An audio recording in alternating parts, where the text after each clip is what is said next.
doing this. So my closing words to you are, the decisions you make today are very important, and they're heart-wrenching. If you've been working on the exchange and you've been working on Medicaid, here you are in a state that seems to go back and forth and does a lot of work but can't quite close the deal, or is interested in the idea but gets a lot of pushback. Don't think of these as one-time issues. These are not decisions that will be made once and for all. They're decisions that will be made and will be revisited. And they're important. But what you need to do is not feel like they're the only important decisions, because what you really need to do is move through those and broaden out into the parts of the ACA that aren't getting as much attention, but are as important, or I might even argue are more important in some instances, for the long-term sustainability of all three of the things that we're working for: cost, quality, and access. And I assure you, other states will be flailing around and taking a somewhat chaotic path forward, just as you are. But I really believe that as the years go by, we're going to find ourselves in a much better place with a much better model for thinking about improvement than we had just a few decades ago. Thank you very much.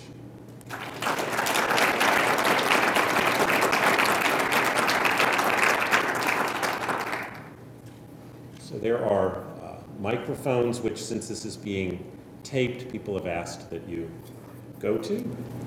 Hi, this is Tim McBride from Washington University. Thanks for a great talk. And I was glad to see you do what I often do, which is to press people with that CBO slide at the end. So I want to get into the weeds with you a little bit on integrating Medicaid with the exchanges since you were there. And I want to thank you for helping me a little bit with an impression that I've been in for a while about trying to figure out how Missouri can implement the Medicaid expansion. And your story about, at the end there, about doing a delivery system story, I think is really got my mind thinking. So I'm not sure if it'll work in the state, but it's got my mind thinking. So as we try to sell this to the policymakers in our state, one of the issues we have is, as you may know, we had a ballot issue in the state. We've said, hell no, we're not going to do a state exchange, and so the governor's already told the feds we're going to do a federal exchange. So if we were to make the argument that would go along the lines of your story about Medicaid, and we have a federal exchange, and if you think about one of the things that was intriguing to me about these people that would be bouncing between Medicaid and the exchange, that would create a lot of delivery issues, a lot of problems for eligibility and outreach. Can you help me think through some of the problems that would create if it's a federal exchange and the state has no involvement in this? How is that going to work if the state is really hands off on this? What sort of stories can we tell to the state? Or is that going to work okay? You've thought a lot about this state exchange, and so I'm thinking about these churners and people that go from 125, 150, and back and forth again. Can you tell me about that story? Yes. The first thing to say is that this is hard even in the best of circumstances. There's a degree of complexity in this law. I mean, we're starting with a complex healthcare system, and frankly, this adds some complexity that hopefully in the long run can be sort of worked out. But in the short run, we've created a whole new eligibility category called eligibility for tax credits that didn't exist before. And so now we're going to have people moving between that and Medicaid. Now, of course, better to move between a tax credit and Medicaid than uninsured and Medicaid from the family's perspective. But still, it's from a government administration perspective, we've got to get people in the right place.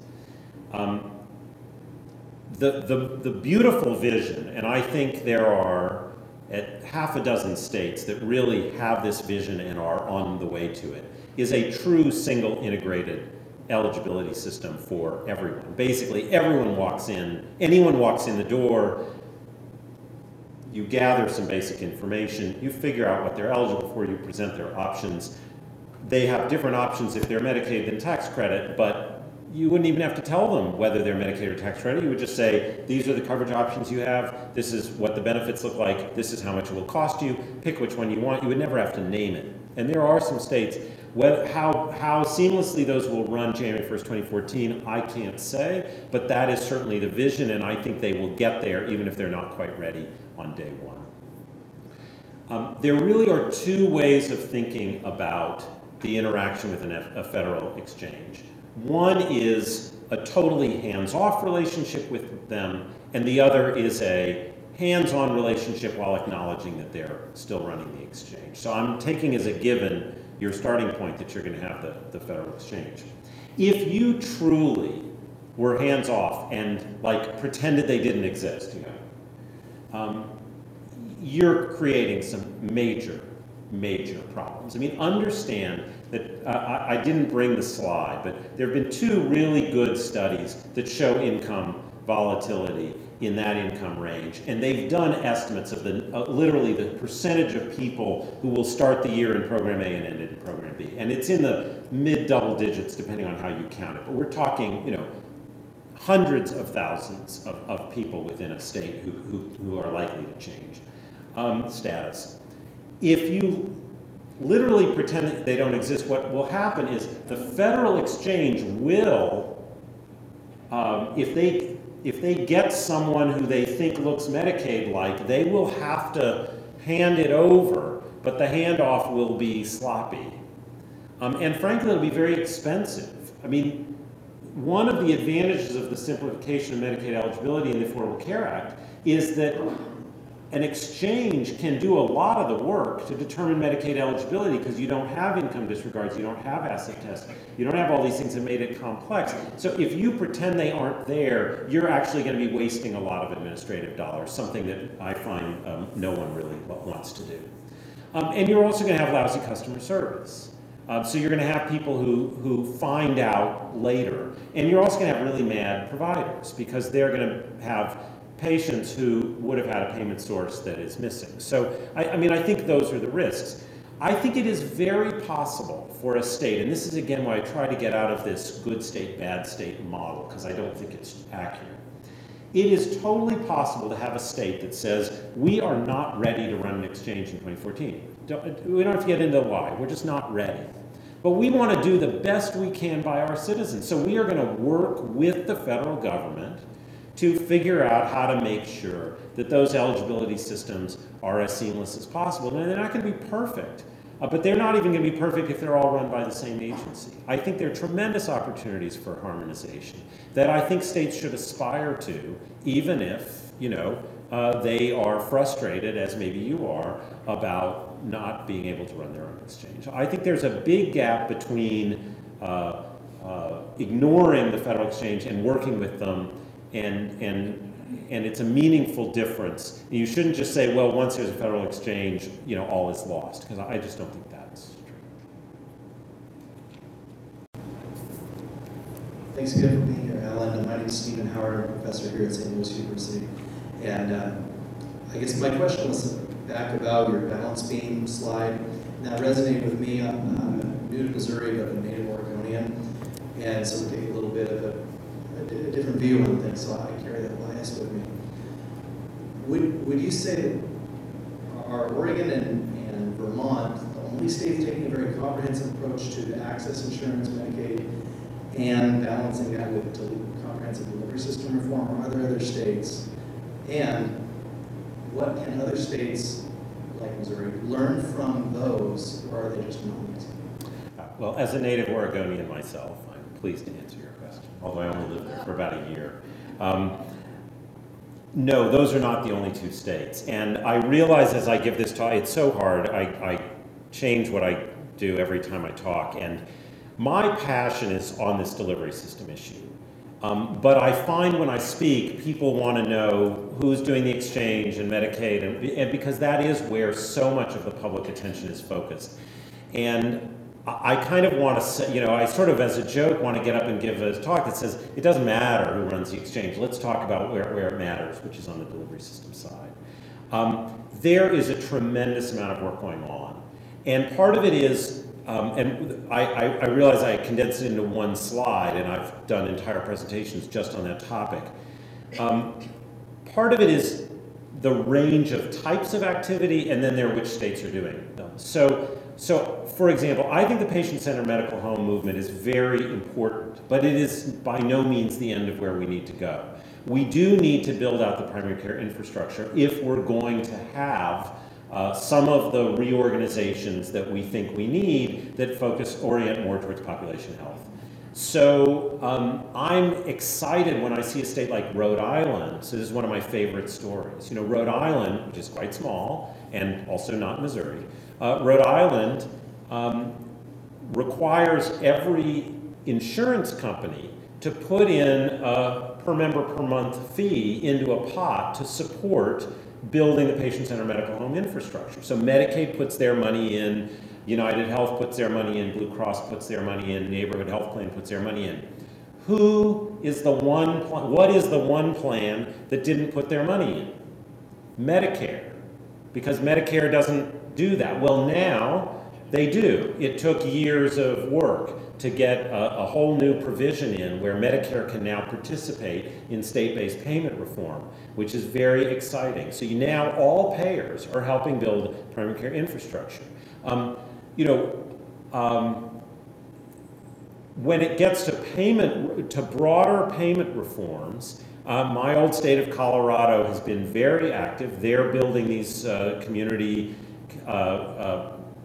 CCOs, and everyone's got their own acronym, but they're doing CCOs instead of ACOs. They are also trying, again, to build a more population metric, accountable for cost kind of model. Colorado doesn't have the exact same politics as Missouri, but it's got some things in common, certainly from when I was there. I mentioned Arkansas doing the payment bundling model, which is a very different approach. It depends what you're looking for, and I will say that the more ambitious tend to come from states with a more activist tradition of government, because part of what it takes to do these changes is to bring people together and say, we've got to do things differently. We've got to figure out a way to do it differently. I mean, Maryland can build on a platform of regulation that no other state has. But what I'm encouraged by is that I think the cost issue is driving these conversations around the country. And I think the ACO movement, for all of its pluses and minuses, is driving the conversation about delivery system reform around the country, driven by Medicare. And so I think there's an opportunity to build on conversations that are already going on in many states that wouldn't have traditionally said this is a government function. We have a lot more information on this at our site, and I've got staff who can talk about it much more. So I see a few more people, and I'm going to speed up my answers because I know we have a reception to go to. Please. Hi, Alan. Thank you so much for coming and speaking to us. I really appreciated all that you said about implementation in the states. My name is Karen, and I'm from Washington University. Two major questions. The first one being that when I hear about the ACA and everything that I've learned about it, one major issue that really concerns me is DSH funds. So the money that hospitals use to cover people who are uninsured. And if my understanding is if states don't accept the Medicaid expansion, then there's this gap in DSH funds. And other than skyrocketing premiums, I'd love to know your insight into how states would pay for that. The second question being, with the ACA, I think a lot of healthcare providers and service providers start to make assumptions about individual coverage. So for me, I'm really concerned with people who are undocumented, and for them not being able to get coverage is a reality. So I wonder what your thoughts are for the role of health providers and state and federal policymakers in covering them. Well, I said I'd make my answers shorter, but you've asked like two of the hardest questions imaginable. I don't have a good answer on DSH payments. There is a formula in the ACA that brings those down. It is tied somewhat to reductions in the number of uninsured, so there is a sense that if a state doesn't do the Medicaid expansion, the number of uninsured won't go down as much, so the DSH cuts will be a little bit smaller, but I certainly wouldn't, but the fact is the national levels have to go down enough in the ACA that I wouldn't want to pretend that like that sort of saves you. You know, and I mean, I didn't talk at all about the budget negotiations that are going on now in Washington, yet another, you know, thing we could spend the whole night on. Maybe we will at the reception. But, you know, I think the president has made quite clear that the Affordable Care Act funding is not going to be, you know, he's not going to put it in the mix in these negotiations. But if sequestration goes into effect because they can't reach a deal, or if they do reach a deal and there are cuts, you know, maternal and child health funding, early intervention funding, community block grants, family planning services, I mean, everything is on the table. And so I would be naive to suggest that there isn't going to be a tremendous amount of financial pressure. And I guess, you know, to me, the only path out of here is a more efficient system so that we can actually come up with the money to pay for these things. The problem is then, tying into your second question, there are people, you know, politically we just can't get agreement in this country that, even though they're here, that we, you know, are going to pay for their health care. And so we expect it, well, I think some people just expect it to not happen, or we expect those who provide the services to absorb the costs.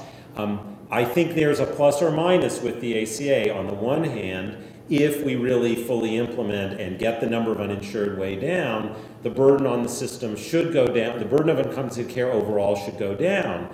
The flip side is, if that burden is disproportionately now tied to people who politicians find, you know, that they aren't real enthusiastic about paying for, so funding streams like DSH could be under even more pressure, when the answer is, well, you know, why would we have DSH funds for undocumented? So I don't have a great path forward, except that the hope that as the country moves on the path to significantly reducing the number of uninsured, some of these pressure points create a little bit of slack, but that's a sort of a long-term hope. Thank you so much. So we'll do two more and then we'll go to, and we'll finish up, so please. Well, I'm not qualified to thank you. I'm an insurance agent. I represent, in my primary business is employee benefits. So I kind of deal working with the insurance companies, the employers, also some of my clients, hospitals, and doctors. Pretty interested in how these exchanges, especially the federal government, how they function. They build brick and mortars, or they go to a telephone number in Washington, or they contract. I think Utah actually contracted, but that's a state system. They contracted out their exchange. Little comment about that third. That's the big problem. This problem was very easy because it's an insurance thing, because it's an insurance regulation. When you talk about taking a third of dollars out of the system, you're talking about taking a third of dollars out of someone's pocket. And that's going to be a little bit more problematic than just the passing the regulation. Also, I met with the upcoming pro tem of the Senate. So I'm not sure you understand, you realize Missouri. The Missouri legislature, the House, passed unanimously to implement the changes. The Senate blocked it. And the new House pro tem said, he's not going to take it up. It's not even under discussion right now. And he realized, because he's been getting some phone calls and letters from some of the rural clinics, that they actually may go out of business because they're not going to expand that. So a few quick reactions. First, I agree. You take a third out at someone's income. The Commonwealth Fund, where I serve on the Commission on High Performance Health System, is working on a paper that I think will come out in the next 2 months at the most. And I mean, one of the things they point out is that you can take enough money out of the healthcare system to basically solve the fiscal problem that I described and still have a strong upward slope in the line. I mean, the problem in healthcare is that it's growing faster than the economy. If we could just have healthcare grow at the same rate as the rest of the economy, then we could afford it.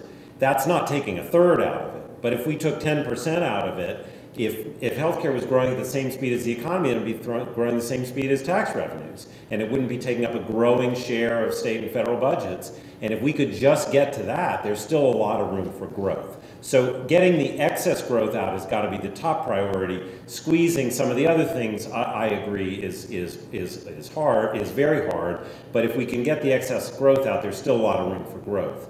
As for how the exchange functions, I'll just quickly say there are a number of very different functions. One of them that's very important is plan selection. You've got to, so that the exchange has to offer a choice of plans, but you have to let an RFP, and the plans have to come in and say, we want to offer on the exchange. You've got to set up the criteria for choosing them, which ones you're going to let in, how do they structure their benefits, how do they structure their pricing. That's something I think the federal government or the states, if they're running it, they're going to have to do it sort of themselves. You can't exactly outsource that. I do think there's going to be a lot of sort of you asked about bricks and mortar. There's going to be a big computer program designed to, on the one hand, take in people. So another function the exchange has to do is determine eligibility for tax credits. So you have to collect information about people and their income, figure out what the plans cost, figure out what the subsidies are, and then you've got to present back to the consumer a list of choices about what their plan options are, what they look like, and how much they will cost. There's a contract out at the federal level to build that sort of engine. Because eligibility for tax credits is uniform nationally, they only have to build it once. They'll have to populate it with different plans in different states, but the tax subsidy engine can be built once and work nationally.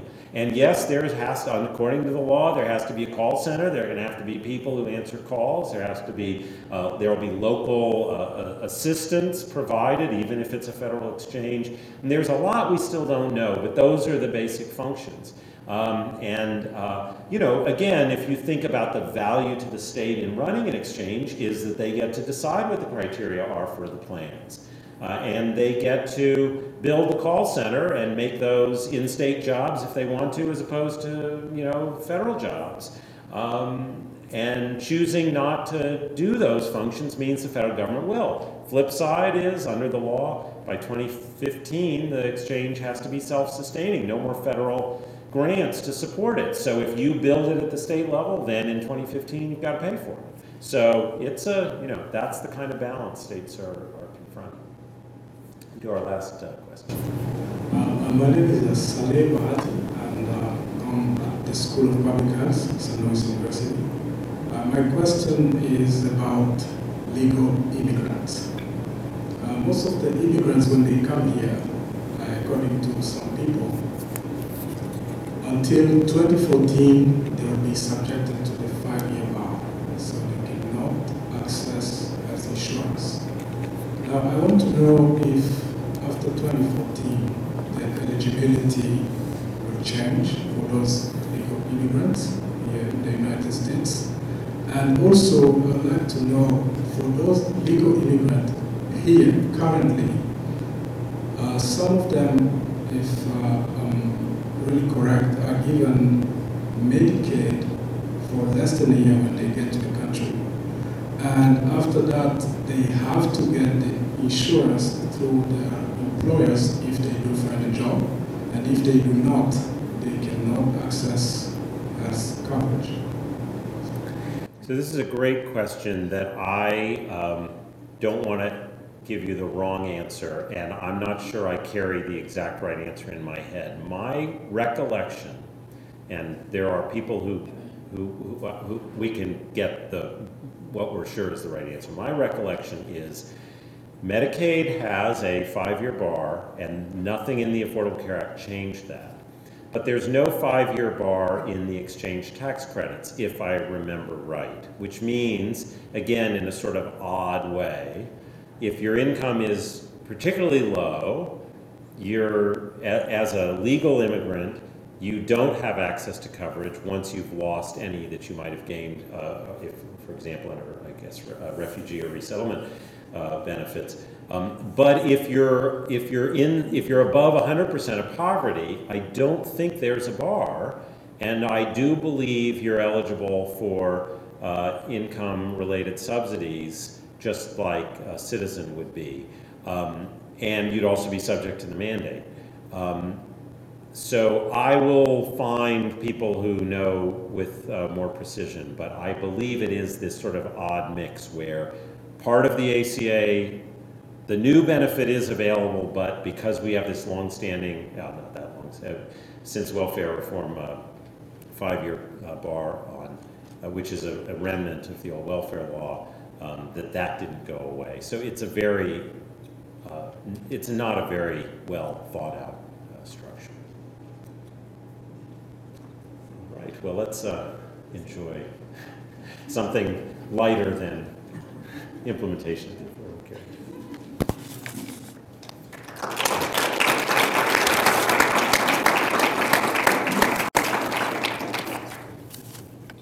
Let me just tell Oh, folks. Excuse me a second. Just to reiterate, I want to thank our partners who helped sponsor this, UMSL for getting the word out, SLU for access to this wonderful facility, and WashU for helping us host the reception that we're now going to go to.